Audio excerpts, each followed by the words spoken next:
It's December 18th, 2019, and Suffolk becomes the 105th county to pass a constitutional city resolution in response to restrictive gun legislation poised to come down from Capitol Hill in the January 8th legislative session. And we're going to hear from some residents as well as Philip Van Cleve from the VCDL.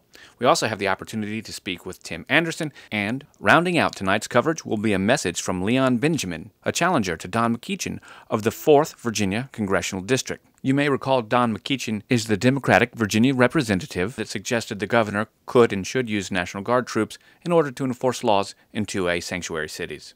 Have you heard about Tazewell's militia? Have you wondered how they formed it? I've got a video on that as well. Please make sure to check out the Tazewell Militia video. It's got a lot of great information in it and explains how they went about it according to the Virginia Bill of Rights. Okay, let's get into it. So, hey, everyone, I was outside. Can someone tell me what just happened? Did we just pass the sanctuary city?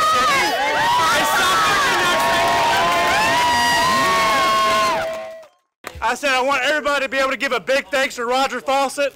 Obviously, he was in our corner, and he fought hard for us. Yeah. So, it meant a lot for my kids.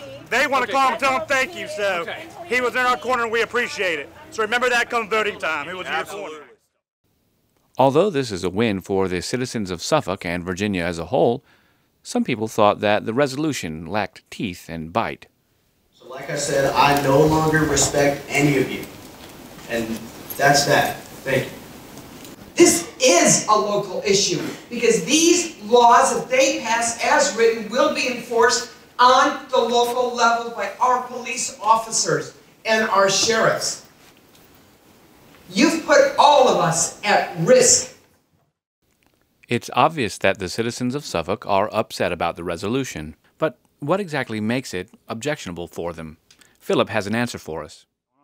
All right, well, the vote tonight was on an extremely weak resolution. I'm disappointed that that's the best that Suffolk could do as far as standing with their citizens' right to defend themselves. It was very, very weak, very disappointing. So tell me a little bit about what makes it weak. I know that Chesapeake voted for a constitutional city, and Pocosin did recently, I believe. What is the difference here? Well, the difference is they're basically saying that we support the system the way it is. So if Richmond passes a bad law, it's okay, we'll enforce it until the Supreme Court tells us that it's unconstitutional. As these issues are emotional and bring out feelings of patriotism and unity, it is easy to lose sight of the goal. The question still remains, though. Did Suffolk help the citizens? Should they still be upset? Tim Anderson is a practicing attorney in Virginia. He's also a gun store owner, and he has been an outspoken advocate for fighting gun control through the law. So I asked him what he thought. Well, so this is a resolution that just basically says they're going to follow the laws until the courts say that they're not supposed to. So they're saying they're not the arbitrators of what's constitutional and not constitutional. And that's true. That's accurate. Cities shouldn't be able to do that. They're not allowed to do that under the Dillon Rule. And so what they're basically just saying is that until the courts say otherwise, it's business as usual. And that's pretty much what everybody else has said. It is a resolution that reaffirms that the cities are concerned. I have a different message that I'm going to bring tonight to them. Hopefully it will start changing the narrative of what they actually can do. Okay, so Suffolk just passed a constitutional resolution. It's almost identical to the Pocosin resolution, the James City County resolution, and the York resolution from yesterday. So the crowd here is a little overreactive. It's almost on par with what the other jurisdictions have done. They're doing what they can, which is basically saying they're going to follow the laws until the courts tell them not to. I spoke with several citizens that did not want to appear on camera, but they seemed to share the sentiment that everyone else had. And that's not that the resolution was necessarily bad, although that remains to be seen. It's the fact that the resolution was presented and passed surreptitiously at the last moment, and it didn't have any open communication, which means the citizens didn't get to look at it before it happened. And finally, it's my pleasure to introduce to you Mr. Leon Benjamin. I had a chance to speak with him for about 15 minutes, and I had a great time. I'd like to introduce you to him now and let you know that his full interview, uncut with me, will be prepared shortly.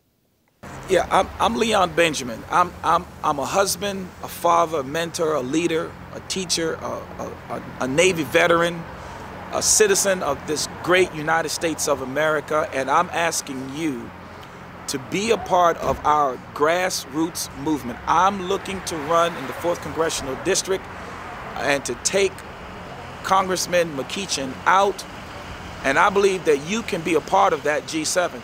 Look, if you got a cell phone, just put this word grassroots in. Text the number 94253.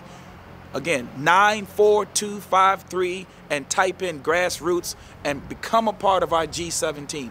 It's going to take grassroots. It's going to take all of us coming together, black, white, red, yellow, brown. There's no separation of ethnicities. There's only one blood, one human race, and we all need to come together and work together and help me. Help me. You can help me. And with God's help, help me to represent you, to be that listener, to represent you in the 4th Congressional District. And again, I thank you in advance. God bless you. God bless the 4th Congressional District, and God bless America. And with that, I am Robert Ham for Virginia's Second Amendment News. I'm reporting on your rights. Thank you for watching.